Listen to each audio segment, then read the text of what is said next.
Hi అండి, welcome to sunshine of నందన. ఈరోజు మన వీడియోలో స్పైసీగా ఎర్రకారం దోశ ఎలా ప్రిపేర్ చేసుకోవాలో చూద్దాం. ముందుగా ఎర్రకారం ఎలా ప్రిపేర్ చేయాలి అనేది చూపిస్తున్నానండి. ముందుగా కొద్దిగా వేడినీళ్ళు తీసుకోవాలండి. ఆ వేడినీళ్ళల్లో మనకి రుచికి సరిపోయినంత ఎండుమిరపకాయలు, నేనైతే ఇక్కడ 10 ఎండుమిరపకాయలు తీసుకుంటున్నాను. ఈ 10 ఎండుమిరపకాయలకి ఒక ఆనియన్, ఒక టొమాటో, 10 వెల్లుల్లి రెబ్బలు, ఇంకా నానబెట్టుకున్న ఎండుమిరపకాయలు ఇవన్నీ కలిపి మిక్సీ పట్టాలండి.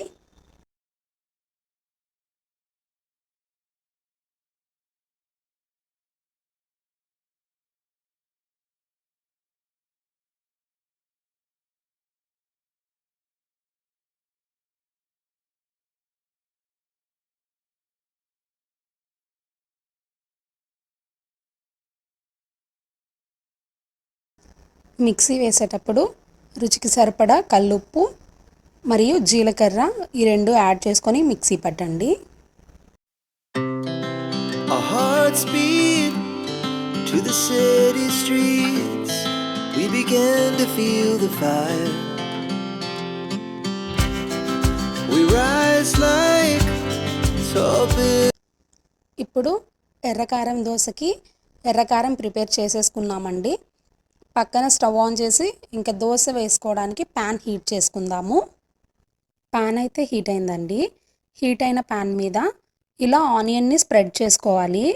ఆనియన్ని ఇలా స్ప్రెడ్ చేసుకోవడం వల్ల దోశ చాలా ఈజీగా వస్తుంది. దోశపిండి తీసుకొని హీట్ అయిన ప్యాన్ మీద దోశ వేసుకుందామండి. దోశ వేసిన తర్వాత మనం ముందుగా ప్రిపేర్ చేసుకున్న ఎర్రకారాన్ని దీని మీద స్ప్రెడ్ చేద్దాము. ఇప్పుడు 2 నుంచి 3 టేబుల్ స్పూన్ల ఆయిల్ని దాని మీద స్ప్రెడ్ చేద్దామండి. ఆయిల్ కానీ గీ కానీ యాడ్ చేసుకోవచ్చు. నెయ్యి వేస్తే చాలా టేస్టీగా ఉంటుంది.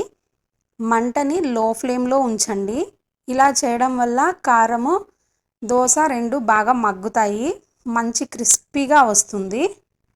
ఇప్పుడైతే మనకి ఎర్రకారం దోశ ప్రిపేర్ అయిపోయిందండి. ఇలా తీసుకొని కూడా సర్వ్ చేసుకొని తినేయచ్చు, చాలా టేస్టీగా ఉంటుంది.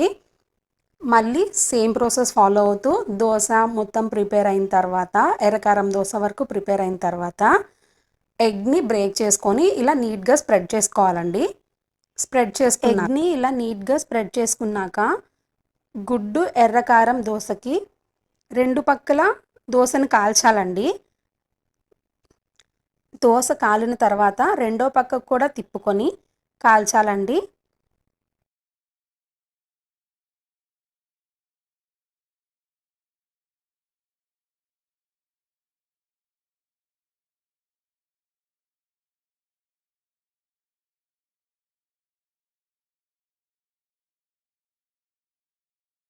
గుడ్డు ఎర్రకారం దోశకి 2 పక్కల దోశను కాల్చాలండి.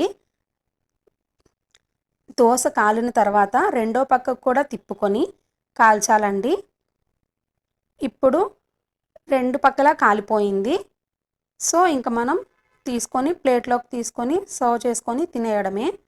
ఇలా పల్లీ చట్నీతో దోశని ఇలా టేస్ట్ చేస్తే చాలా బాగుంటుందండి. ఒకసారి ట్రై చేయండి. Thank you for watching. Please subscribe.